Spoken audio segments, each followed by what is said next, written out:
Welcome, everyone. Thank you so much for being here. I'm so incredibly honored to be featured as a keynote for the inaugural Learning 2.0 conference. This is a really, really exciting and I believe very important moment for all of us. And I'm especially thrilled to have such wonderful representation from around the world here, as we just saw a moment ago when you were all chiming in and sharing where you're from. My name is Michelle Packansky, and I want to take just a moment to introduce myself for those of you who have no idea who I am. I'm here to present today a presentation for you that I've put together titled, Can't You Just Lecture to Me? Strategies for Transforming Reluctant Learners When Teaching with Emerging Technologies. And this presentation really comes out of everything that I share comes out of my own teaching. I have been a community college instructor since 1999, and I have taught both full-time and part-time, and I've taught face-to-face and online. I love everything that I do in teaching. I consider myself a teacher at heart, but I'm very passionate about understanding the student experience with regards to how to use technology effectively. So that really kind of shapes the way that I bring tools and technologies into my classes. I've also been through a huge transformation myself with Web 2.0 and social media tools. That's actually how Steve and I got to know each other years ago when I stumbled upon Classroom 2.0 when it first emerged in its early months, perhaps, and Steve actually ended up being a neighbor of mine, and we ended up chatting at a nearby coffee shop. But I was going through a phase of my life where I was actually recovering from a pretty serious open heart surgery, and it was Web 2.0 technologies that put me in touch with a community of learners around the world that got me through a time got me through a part of the learning experience that was quite emotional, connected that emotional learning element for me that I needed, but I didn't realize I needed. And so I share all that with you just because I think it's important context, because it informs the way that I teach. I'm a blogger. I blog at teachingwithoutwalls.com. I share everything, pretty much everything that I do on my blog. I'm also a social learning consultant for Voicethread.com, and I hold a monthly webinar, and we just started a Hangout series in Google Plus for educators who use Voicethread. You can learn more about that on my blog. And I have just published my first book. It's coming out next week. It's titled Best Practices for Teaching with Emerging Technologies, and I'm going to be sharing a link with you in a little bit to a goodie bag, and you'll find a discount offer in that goodie bag for the book if you're interested in checking that out. So that's a little bit about me. I'm going to go ahead and move forward. Thank you for sharing that link, Peggy, to my blog. Thanks to our Learning 2.0 sponsors and supporters. Cannot forget about these fabulous supporters. And let's get started with Can't You Just Lecture to Me? Yeah, let's do that. So if someone else could help me out by typing that into the chat window, you're so resourceful, folks. I'd really appreciate that, and it'll flow much better because I have a hard time multitasking like that myself. Thanks very much. There's just one C in the lecture component, lecture word there though, but that is the correct link other than that typo in lecture. So what you're going to find if you go out to this link is I use a tool, a Web 2.0 tool. It's called Bag the Web, and it's a very, very simple tool. Basically, you create a bag. It's free. And once you create a bag, you give it a name. You can upload a graphic like I have done here, and you can add links into it.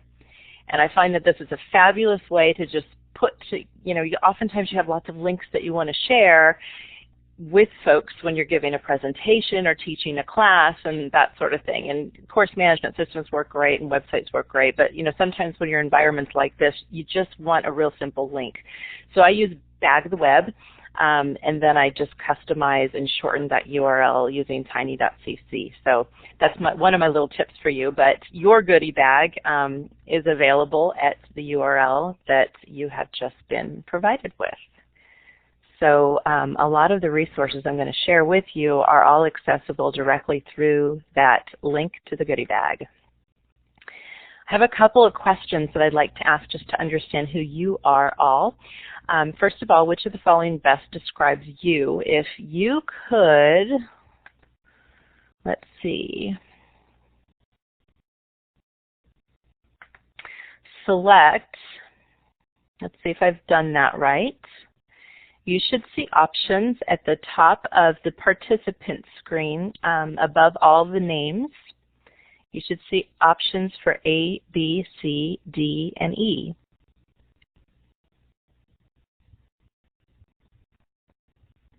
And if you could select the response that best describes you, that would be fabulous. Did I describe that correctly, Steve? I think you did, yes. Okay. This was the part I was challenged with in our trainings. I want to be sure. Okay, I'm going to give you another 5 seconds just to go ahead and wrap that up.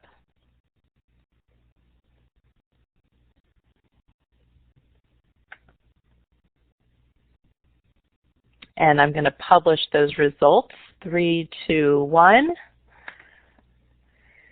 And see where everyone's at here. Okay, so about 39% of you are in a teaching role. 4% of you are administrators. 12% of you are instructional designers or support staff.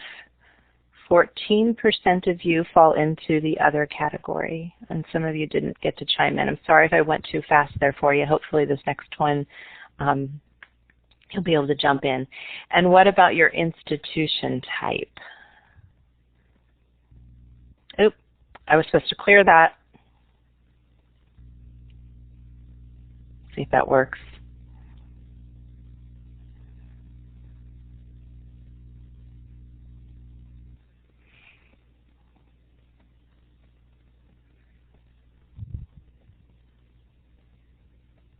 Give you about 5 more seconds.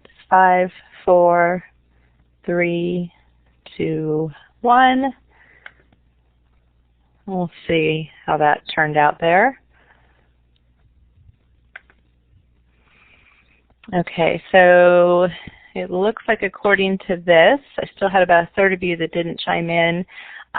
We've got about 22% of you K-12, about 26% B, which is higher ed, 6% corporate, and 14% self-employed.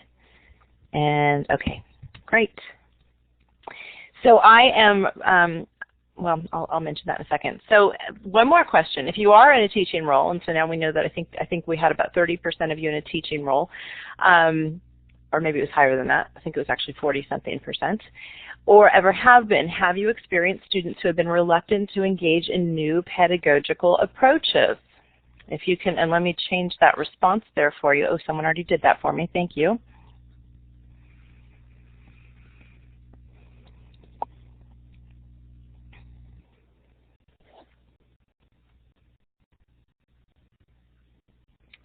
Okay, and I'm going to give you the 5-second countdown. Looks like things are slowing down. 5, 4, 3, 2, 1, and I will show you those responses.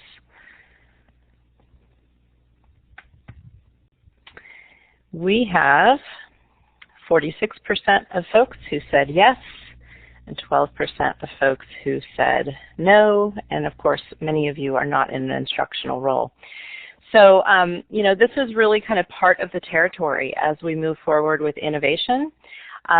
This is, you know, our world is really saturated in this environment of Learning 2.0, very participatory, content creation, you know, learning from one another. However, we're not all there, and we're not all there within education. And I think that this is really kind of part of the struggle today.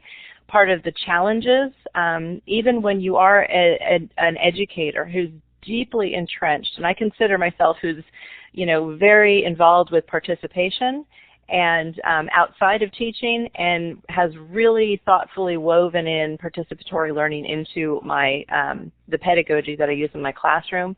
And I do have my students use Web 2.0 tools outside of the course management system. So in higher education, within the institutions where I teach in the U.S., it's very typical for an instructor, when you teach an online class, you're provided with a course management system, Blackboard, Moodle, Desire to Learn, Canvas, etc. And then you use the tools in that course management system, and if you wish, you essentially begin to enhance that toolkit with tools from outside the learning environment. And that's something that I do quite a bit. Now the problem, or one of the problems with that, is that a lot of times our students aren't there. Not only outside, maybe they are there outside, they're in their informal learning, but when they come to college, they still anticipate that college is something more like a Learning 1.0 environment, right? They still expect to come into a classroom or take an online class that is really still driven by this kind of transfer-based information process. And so that's something that we struggle with. We have to think about this. I think about it a lot as a cultural shift, and sometimes I may be over on the right side of the spectrum, but my students may expect me to be over at the left. And so that's really part of what this presentation is all about, how to negotiate these challenges. So while you're looking at this beautiful image for just a moment, I want you to imagine. We're going to clear our minds, okay? And I'm going to have you pretend that you are a student. And I'm going to actually turn my video off so that you can't see me, because I want you to really imagine. I want you to take a few moments to just picture for a moment that you are a college student. And today is the first day of the semester, and for many people that's actually true. You are attending a community college, and you have the goal of obtaining an AA degree to transfer to a four-year university within the next year. You're 48 years old. In addition to attending college, you're also working 25 hours a week in a customer service call center, and you have 3 kids ages 10, 12, and 16. Your 10-year-old son is disabled and will be having surgery 4 weeks into the semester. And this event is causing a great deal of stress on you and your family.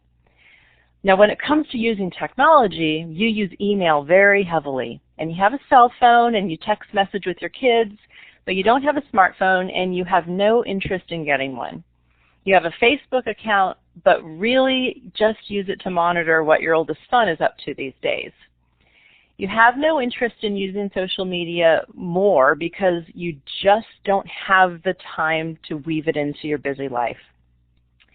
This semester, the one that's starting right now, you're enrolled in 3 classes.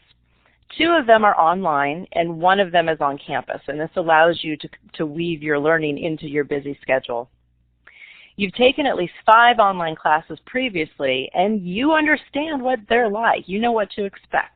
You log into a course management system, you review your weekly assignments, you do some reading, respond to a discussion prompt or 2 each week, reply to your peers' posts, and then take a couple of exams throughout the semester and maybe do a group project or write a paper.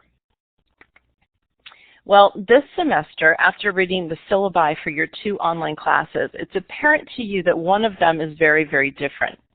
It uses the same course management system and has a syllabus just like the other classes, but it requires students to create accounts for 2 external web-based tools. One of these tools is called Ning, something that you've never heard of. Your instructor describes Ning as a social network, a private social network in which we're all going to be sharing and learning together. You understand that you will need to create your own blog in Ning, write regular blog posts about the content in the class, comment on your peers' work, and share photographs and videos related to the history of photography, which is what the class is about, by the way. Now, the other tool that you're going to be using outside the course management system is a tool called Voicethread. And this instructor is actually going to require you to participate in your class discussions and activities using voice or video comments. You actually have choices here. You can choose between using a microphone on your computer, a webcam. You can use an iPhone or an iPad if you have one, or you can comment with your telephone. You don't need to identify which method you'll be using. You will need to identify which method you'll be using to leave those comments by the end of the first week. You feel frustrated and completely overwhelmed. You're seriously considering dropping the class. You notice that your instructor wants students to review a resource at this point, a resource that is called the Wisdom Wall.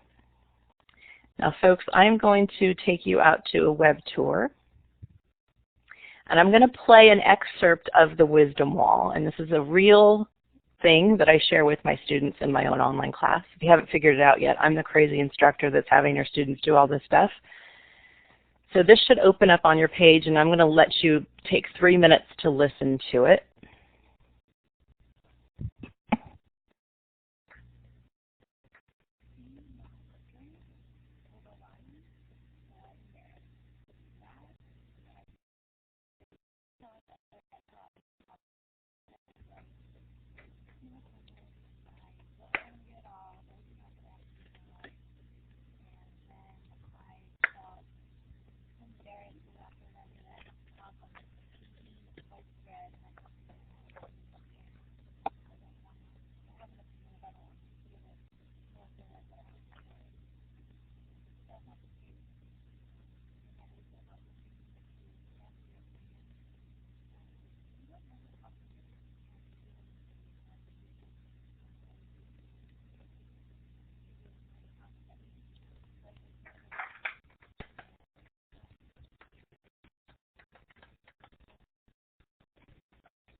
To give any bit of advice, I would give this advice.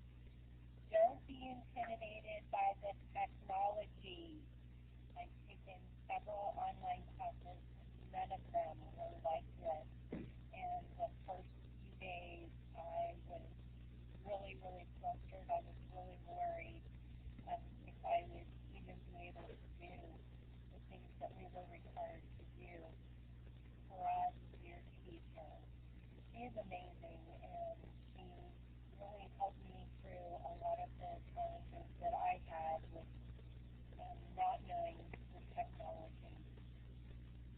The other bit of advice that for me would have helped, because I am such a novice at photography and scribing and learning and knowing about photography. I would say don't be intimidated by the other students' knowledge. There are a lot of students that were in our class that were very, very knowledgeable. And to me, this it could have been intimidating, but I used it as a learning tool. I really enjoyed listening to them and their points of view. It really made the class interesting. And then the last tip that I would share is don't procrastinate. If your class starts on Tuesday, just review everything Tuesday so you can figure out how much time it's going to take you to get everything done, and then kind of map out your week based on that. Some weeks there was a lot more work than other weeks, and it just makes it easier not to procrastinate.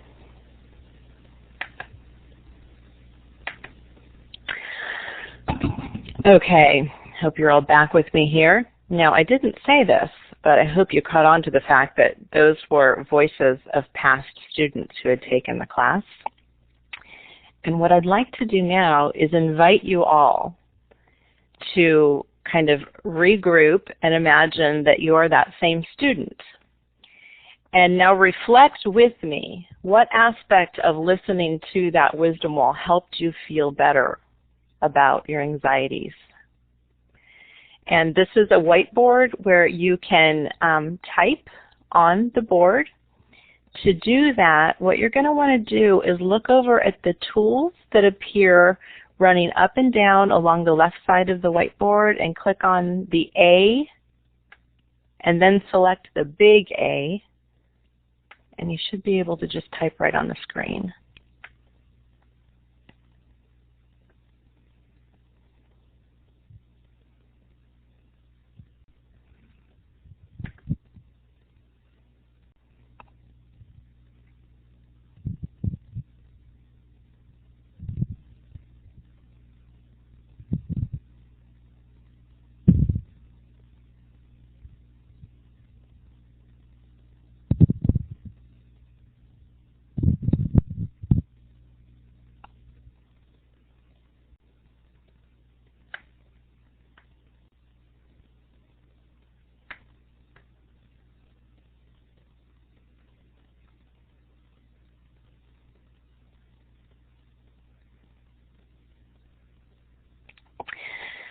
Okay, well, you're wrapping up here. I'm just going to start reading some of these because they're great. I'm already seeing a lot of similar trends here. It was nice to know that others had the same feelings I have. Everyone feels kind of similar. There's help available. It was reassuring. It was insightful. Knowing that others were successful. There's light at the end of the tunnel. It was calming. It's normal to feel intimidated. Knowing that there would be lots of support from the teacher. Being reassured that everything in the course is doable. The online space was humanized, made me feel a little at ease. Don't be afraid of the knowledge of the students. I'm not alone. It's reassuring to hear that they completed the course even though they were scared at first. I felt like I could connect with people that I may never meet, hearing my peers. I'm not the only one who may have been frustrated. So all of these things that you mentioned are all things that I applaud and I completely agree with. These are all elements that are so critical to forming these early threads of community. And what you're really touching on is that humanization element of that online space. And when students are coming into a new online class, many of them are nervous and incredibly intimidated. And that's something that I find, and the more I open up this first week, this first opening part of my class and give them the opportunities to reach out and share with me how they're feeling, the more in tune with this I'm becoming. And it's incredibly fascinating, and it's really making me realize how critical it is for us as teachers to be supporting that part of their learning, particularly in the online space. But the same is true in a face-to-face environment. So a lot of this comes down to breaking down particularly that very rigid hierarchy in really, and I think it's really true in a college class that exists. We go back to Learning 1.0. The tradition is for the students to sit there and be quiet and not talk until they're told to speak. And so breaking down that hierarchy between professor and student, instructor and student, and really becoming a member of the community is really, really important. But I also have to say that I see a huge shift with introducing the voices of my students to my new students. I used to do this activity with text, and it works well, it works okay, but I think it works better when they can hear the voices. So thank you for participating there. I hope that was a good kind of introduction to where we are, and again, just a reminder of that graphic that has been very formative for me with this concept. So Learning 2.0 is teaching with emerging technologies. You're teaching with this toolkit.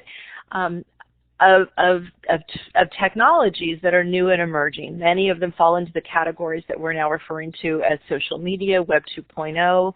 And when I think about teaching with emerging technologies, pedagogy really drives those choices, right? When you're bringing in a tool, you really have to have your arms clearly wrapped around why you're using that tool, how that tool supports your learning objectives. Now that's kind of something that's just implicit throughout this entire presentation. I'm not going to get into that, but I just want to say that that's, you know, obviously fundamental to effective teaching with emerging technologies.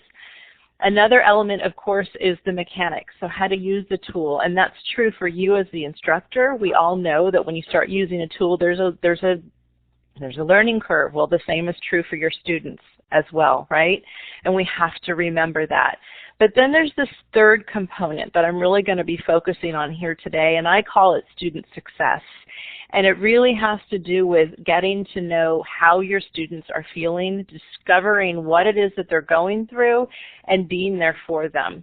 And this is paramount to me in the first week or two of the class.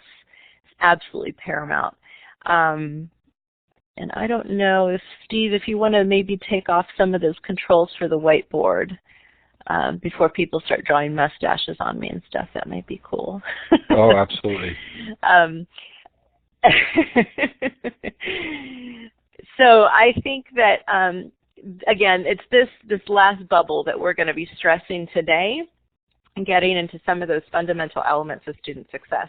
For me, one of the golden rules when it comes to teaching with emerging technologies is this, and this is just a quote that I find myself saying over and over again when I do faculty presentations. If you don't believe that your students can do it, you're right.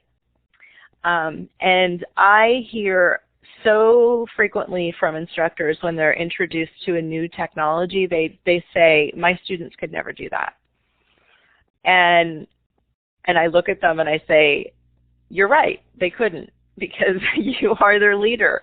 And you have to really have confidence and believe that your students are capable. And if you don't, they are going to know that. It's going to be clear to them. That believing in your students is something that will come through in everything that you do in your class. It comes through in your attitude. It comes through in every sense of it. It gets exuded in everything that is put together in your entire class. And so I think that that is just kind of the cardinal rule to keep in mind. So moving forward, we're going to take a look at a few things. First of all, the concept of building community, and then the pillars of privacy, access, scaffolding, and feedback that are all really essential to student success. So let's go ahead and get started with community. When I put together a class, I've found that the more I start using Web 2.0 tools, social media tools outside of my course management system, it's really critical for me, it has been really critical for me to define for myself what I mean by community. Because I am teaching now in an environment that is like a community. And I know that, and that's my expectation for my class, but what is critical is for me to be able to define what that means and to communicate it to my students up front.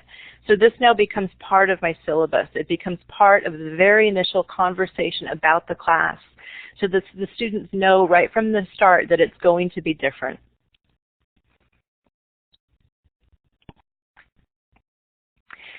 So you need to articulate and also model. It's easy to come up with this great philosophy about what community is, and then it just kind of falls off. It's about modeling it every single step of the way in all of your activities. So then you're going to find that your activities really need to align with what it is that your community model looks like. So what I find is helpful, I've put together some tips for teaching with social media, and this is one of the PDFs that you're going to find in the goodie bag. So you don't actually need to have this link here. This is the direct link to that PDF, but just remember that's why I gave you the goodie bag link at the beginning, because all these links are in there. So this is the Community Ground Rules PDF, and it's just kind of a helpful overview about what community ground rules are, why they're important, and it's got some sample ground rules in there. For me, there's 4 different elements that would go into my community ground rules. I'd want to define what a community is. I'd want to come up with lists for my students for them to read and become aware of, what it is that they're supposed to do as a community member, and they're going to agree to those things to become a member of the class. And also additional ground rules. I think that's a great place for you to put a link to your institutional student code of conduct. Weave that in so it becomes part of what your students are, the code of conduct that your students are bound to as students of the institution. And make it clear what's going to happen if a member violates a ground rule. And so what I do there is essentially the verbiage that I use there, and you can see that in the PDF, is I basically make it clear to them that if someone violates a ground rule, that should be brought to the attention of the community leader, who is me, and I will deal with that in a one-on-one manner. And I just want to take a look at the chat box. And Steve, if you could prod me and let me know if there's any questions that I'm missing, that would be really helpful, because it's hard for me to kind of keep my arms around a lot of the questions. I'm afraid I may have missed a couple things there, but please let me know if there's anything that I should be addressing in that chat box. So going back to I just want to take a quick look at the handout here that you all have. Some of you may be familiar with the term netiquette, which is a term that's been really used very heavily for years in online teaching. And this is very much just a variation of netiquette. Many of the rules that are listed under as a community member you agree to if you read through them, and if you're familiar with netiquette, they really seem very much like that.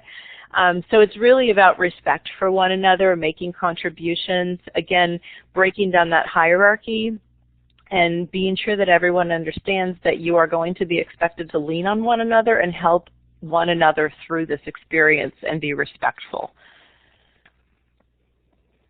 And safety and trust is paramount to all of that, which ties us right into our next pillar of privacy.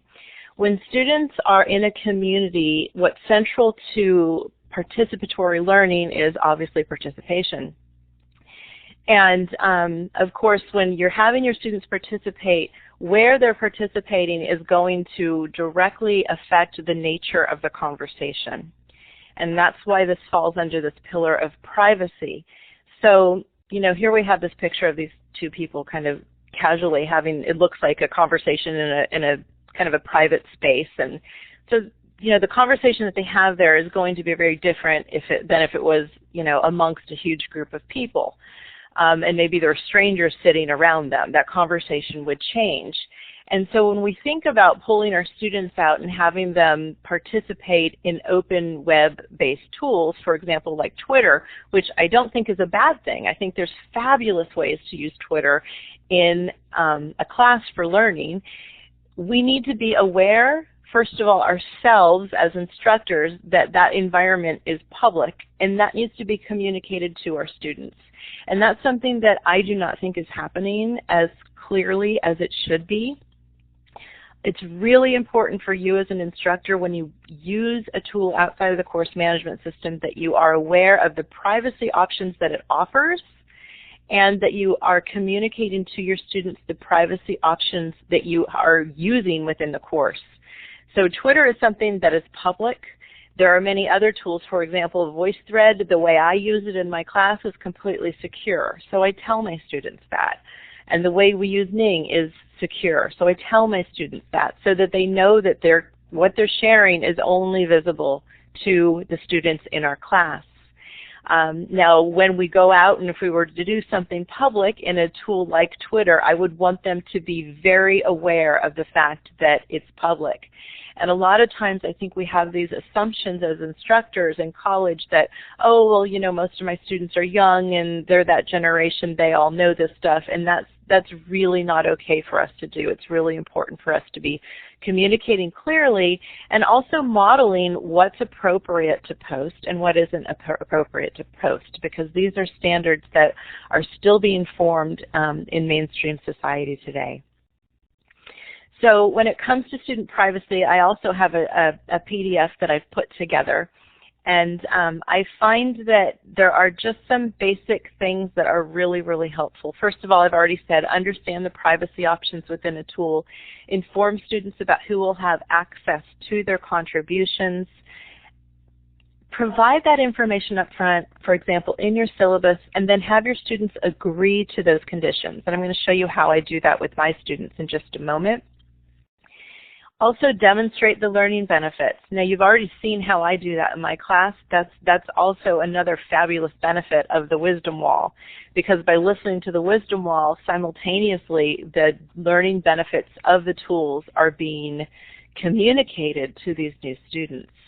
And then finally, it is important to be offering options to students who really want different options. You are going to have students who have legitimate concerns, particularly if you're having them work in an open web space. I had a student one year who was taking online classes because she had a restraining order against her husband. And she was very scared. She didn't want to leave her house. And so when it comes to participating online, we have to consider that, and we have to weave in and, these options. Contact me if you have concerns, and then have these options in your back pocket. Don't put them out there for everyone. Options do create more work for you as the instructor. That's absolutely true. But it's important to keep them available to the students who need them so that they can be supported with their learning and move forward with, a trustworthy environment.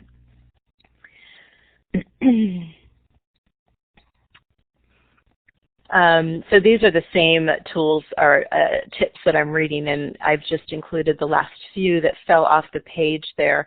Number 6, do not share grades. Grades should always be shared in a secure environment, and that is what course management systems are really good for. And stress the importance of logging out. You will find that a lot of students do use computer labs, and so when you're using social media, Web 2.0 tools, they need to understand how critical it is to log out of those accounts before they get up and leave that computer. So that is a practice that we definitely want to be encouraging our students to implement.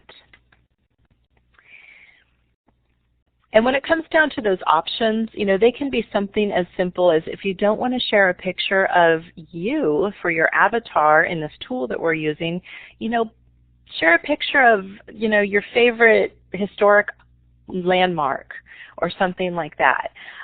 Or just use your first name and last initial, or create a pseudonym if that's something that is, if there's a lot of concerns about using your name in a particular environment. Now, of course, pseudonyms are something that you're going to have to track on the other end so that you can actually ensure that they get credit for the work that they've done.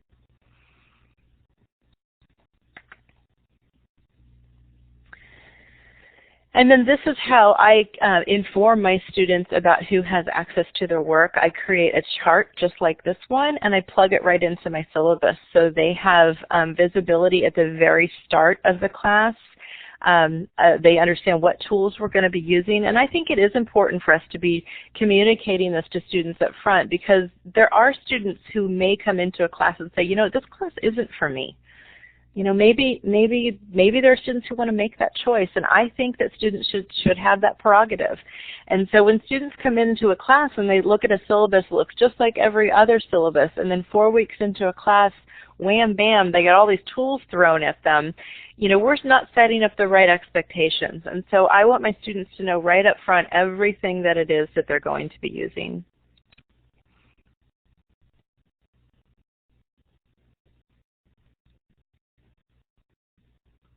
Yeah, so Peggy, you're right. You're mentioning that building community does get obscured a bit when the pseudonym issue becomes an element, and you're right, and that's something that I would just have to accept if I had a student who had real privacy concerns. I don't think there's ever been a problem with using a first name and last initial with building community. That's a standard that my students use, and there's always a picture, and they use first name and last initial, and it's really rare for me to have anything more than one student in a class who has the same first name and last initial, so that works just fine in my classes. So moving on to access, number 3. So access comes down to just kind of stepping back at the beginning and asking some questions. Do my students have the required equipment that they need to use to be able to participate in these activities that I have set up for them? Are campus labs equipped to provide access to the tools? Sometimes I've heard about instructors using technologies that are actually blocked on campus labs, and that's something that you'd want to consider, because a lot of times students do rely upon those labs to do their homework.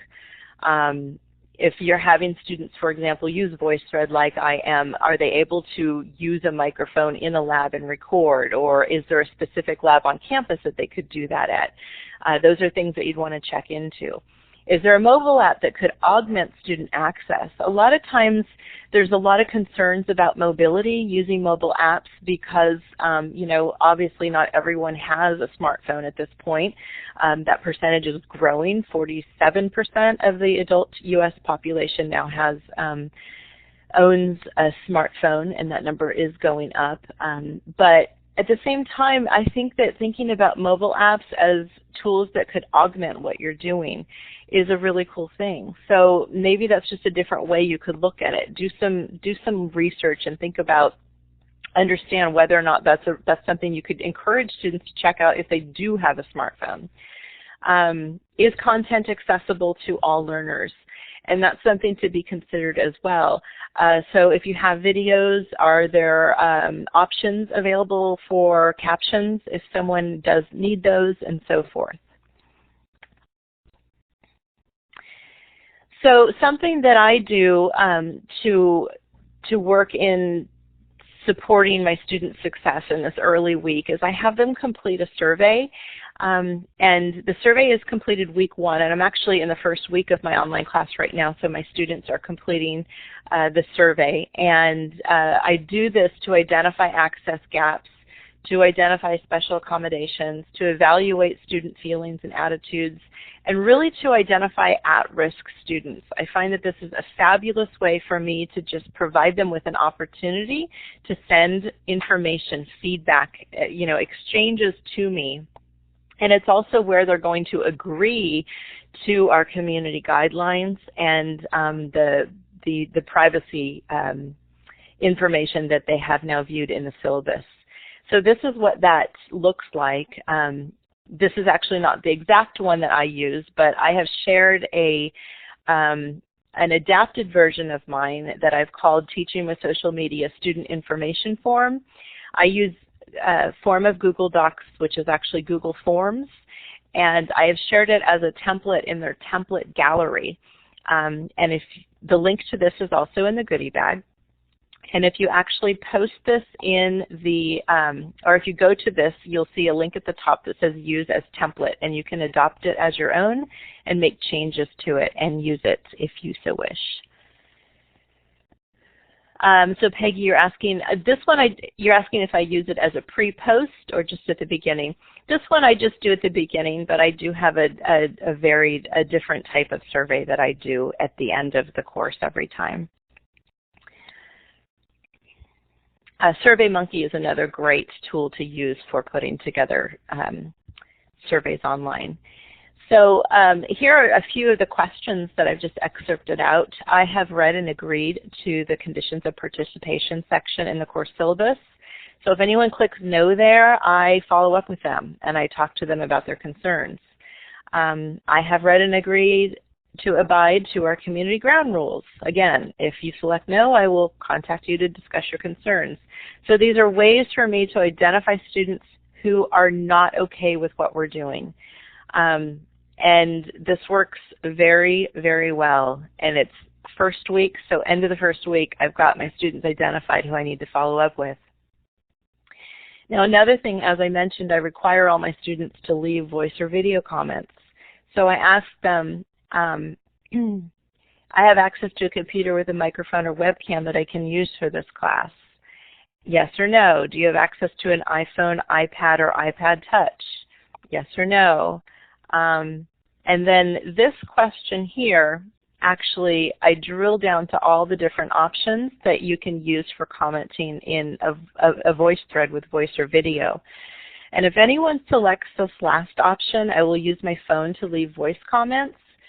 I follow up with those students, and I set them up with free phone commenting minutes, which is an option for anyone who has an institutional or department license to Voicethread, and it works fabulously. So that way it's how I fill in those gaps for the students who don't have access through one of the other three options.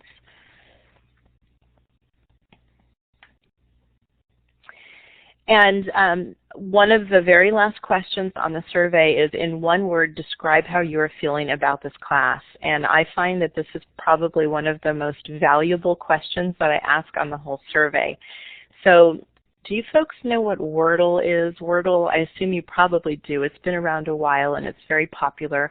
Wordle allows you to create word clouds, which are beautiful, like portraits of words. You enter in a bunch of text, and the more frequently a word is used, the bigger that word appears.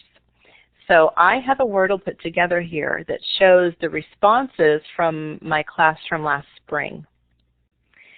So by looking at this, you can see that most people were excited and intrigued. And then if I drill down to the smaller ones, there were a few that I was concerned about. I had a student who was nervous. I had a student who said everything is fine except the voice thread. And I had a student who was frustrated. So those were students who I followed up with and just kind of checked in. I said, okay, what's going on with the voice thread? And that student was having a problem with her microphone, which we resolved. You know, the nervous was just, oh, I just need some time to settle in. And again, we just, again, it was a matter of me just saying, you know what, it's going to be a bit overwhelming for the first couple weeks. Let me know by week 3 how you're feeling, because I find that by week 3, students really hit their stride and things start to feel more normal. So hang in there, you're going to be okay. The frustrated student, that student, do you remember the wisdom wall you listened to? That student was the one who left the second comment, who came in and said, don't be afraid of the technology. That student was a student in her late 40s who had taken many online classes and had never taken one like this one.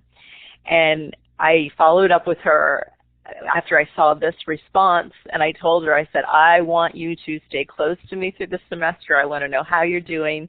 And I followed up with her again at the end of the semester, and I listened to her wisdom wall comment because I was really excited to hear what she was going to say. And I followed up with her through email too, and I said, so, what was it that helped? And she really said, just knowing that you were going to be responsive to my concerns was really all I needed. And so that's a really big takeaway. Now, when it comes to scaffolding, we're all educators, so I'm going to, this is kind of going back to just kind of some classic learning theory here. When it comes to learning, we want to think about students transitioning from one point to another, from their actual development point to their potential development point. And in that process, we, the instructor, fade out. And that model there, when I think about that process of learning, that transition, that growth process that occurs with learning, helps me think about the process of scaffolding. And I translate that to my practices when I teach with technology. Because when I look at the way that I teach, I'm there really, really heavily with the students in those early weeks, helping them understand and really, I think, reaching out, listening, what's going on, what do you need help with? I'm here for you. And a lot of times they don't come back to me with questions. They just need to know that I'm there. They need to know that I'm responsive. They need to know that I'm not just an instructor who's going to push them out there and expect them to figure out everything on their own. But it is a real fading out process. And so when I also work in the activities in my classes, I think about the semester as also a process of scaffolding those tools So not only is the learning scaffolding in terms of meeting the learning outcomes in the course, which is normal for us as educators to think about, but also when it comes to using technology, you want to think about scaffolding the use of the technology as well. So I've just broken down some bullets here. In the early weeks, my students focus on creating their accounts, getting used to the tools, all the stuff that we've talked about here. You know, they participate in a low-risk activity that's also an icebreaker. This is a really tough time for students. Weeks 3 to 4, I'm going to increase those expectations, start to foster some of our conversation norms, be an active supporter and contributor. Students begin to feel confident in their tool use at this point, and the group norms really start to coalesce. And then as we move on from there, weeks 5 to 8, I begin to introduce more intermediate tool skills, group work, more collaboration. And then in that second half of the class is when we move into advanced application of tools. Students start creating content and so forth. Now, we get excited sometimes as instructors because we think, oh, we've got these young students who, know all this stuff about technology. They're going to come in right off the bat, and I'm going to have them create this, really cool thing using this new tool. That might not be the best way to start off your class. I really think it's better to scaffold the use and to think about it, as Peggy says, this sequence of stages. If you're interested in joining me again this Friday, I'm going to be sharing actually another session called How Content and Learning Changes When Students Become the Online Teachers. And in that session, I'm going to showcase an activity that would be taken out of this week 9 to 17 chunk. I think it's about week 12 of my online class, and it's where my students are creating an entire module about mid-20th century photographers. And they're going out and using Google Books to do research. They're selecting the photographer they're going to do their research on. They're signing up for that photographer using a Google Doc. After they've done their research and actually selected their own photographs using a Google image search, they're uploading them to our Voicethread that they have editing permissions to, and they're presenting the content and creating their own discussion prompts and then re-engaging with each other's work. And so that's something that I would never think to do at the beginning of a class, but it goes incredibly well towards the end, and it's pretty amazing. So again, that kind of building the sequential steps and scaffolding I find is a really important part of student success when you're teaching with emerging technologies. And lastly, and I think that this has been an element throughout many things that you've seen me share here, we started with the wisdom wall, and you saw the survey, which is an opportunity for students to share feedback. But I leave opportunities for feedback wherever I can. So again, Voicethread is a tool that I use, I think, throughout a 17-week course. We have 15 Voicethreads that my students have to participate in. They're activities that I've created for them. I don't do this at the end of every Voicethread, but I do it at the end of every Voicethread in that beginning, say the first 5 to 6 weeks of the class. I'm asking them to check in. I'm asking them how they're doing. I'm just giving them another opportunity. And again, most students don't leave a comment here, and you'll see that I made a note in the lower left corner, this bubble in the lower left corner, that commenting is optional and it's not for points, just good karma. So it's, doesn't fulfill their requirement, but it just gives them the option to share something about the class with me. And so I do this in a variety of different ways. I just kind of have this check-in page for them. And so I find that building in that opportunity for them to just kind of share and send feedback is really helpful for supporting their success. This is just a quick look at a text version of the Wisdom Wall. Before I moved it over to Voicethread, I used to do it in a simple Google Doc that students had editing permissions for. So they would just click on the link and it would open. Click on the link in the course management system, the Google Doc would open, and they would type right into it and that works fine too, but you can't hear the voices. So it's kind of interesting that you've had that opportunity to compare. And that is the end of my presentation. So I'm wondering if there's any questions I should circle back to, or if anyone has any you'd like to ask.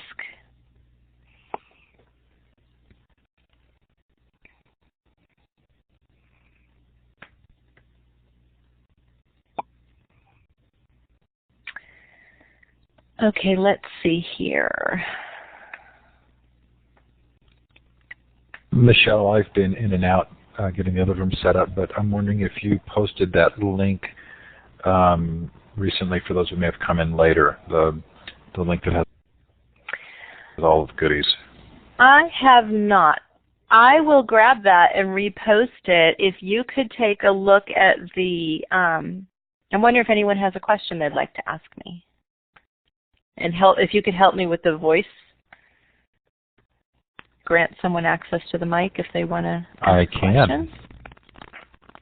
If you have a question for Michelle, you can click on the hand icon. It's the third icon over in the participant window.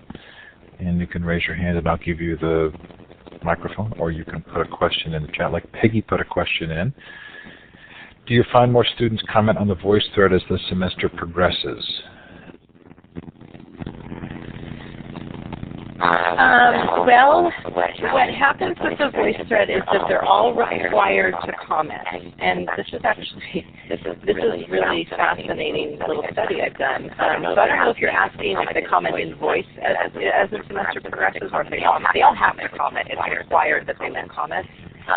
But what I so you're asking about voice.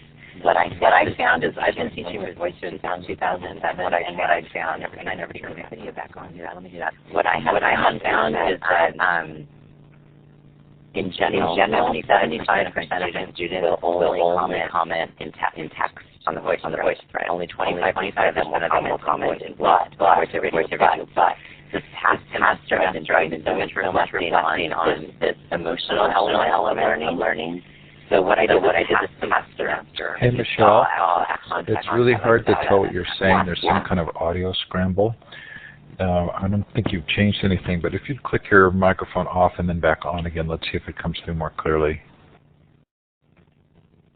Is that better, Steve? No, something's happened to your audio, which is weird. There's an echo going on. Okay.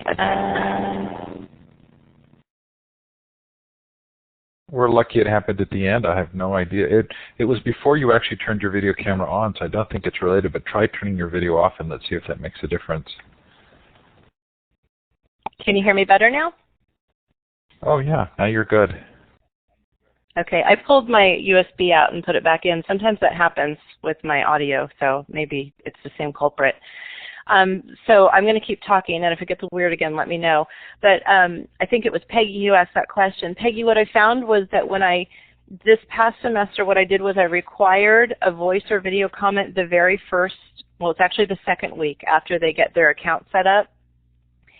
And what I found is that after I required everyone to do it once, and then the week after that, I assigned a Voicethread and I said, comment however you want. And I left it optional, the choice optional after that for several weeks. And I checked in on the assessment with the percentage. Now I mentioned that previous to this experiment, students would comment 75% of the time in text, and that was consistent over several years. Well, last semester, 75% of them were choosing the voice or video. And so what I find is that they're just so darn nervous about leaving that first voice or video comment, and when they don't do it, and then the folks who just are willing to step up and do it without being required are usually the ones who sound really good and eloquent and have this great speaking voice, and then the other ones get even more intimidated, and they're just less likely to share. So I was pretty darn excited about that experiment, and I am sticking with it. Yes, fear of public speaking is universal. But let me also share this with you. By the end of my class, nearly 80% of my students shared that they felt that their verbal skills improved in the class. because of the fact that they were required to speak. And let me share you one more thing. I had a student in my class who has taken 30 online classes, and she's never once been required to speak. So something else I'm reflecting heavily on, I know I'm getting off topic here, but is this element of speaking in online classes, you know, and it's really fascinating. If anyone's interested in talking to me more about that, reach out and let me know, because it's something I'm thinking a lot about. Yeah, so Voicethread doesn't offer free, robust accounts for educators, but anyone can come on and create a free account on Voicethread that is limited. And it's limited to it has full functionality, but it limits you to creating only 3 voice threads. So once you've created your 3rd one, you're basically going to have to upgrade. And the options are different for higher ed and K-12, so I'm not going to get into that, but you can check out their site.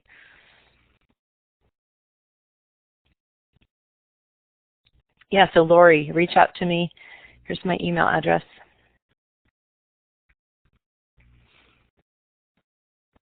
Thanks for sharing that, Peggy.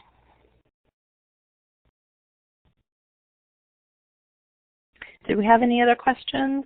Michelle, we need to wrap up because we have 2 other sessions that have just started. Okay. Okay. Thank great. you so much. Thanks, everyone. It was awesome. Okay. Have a great conference, everyone.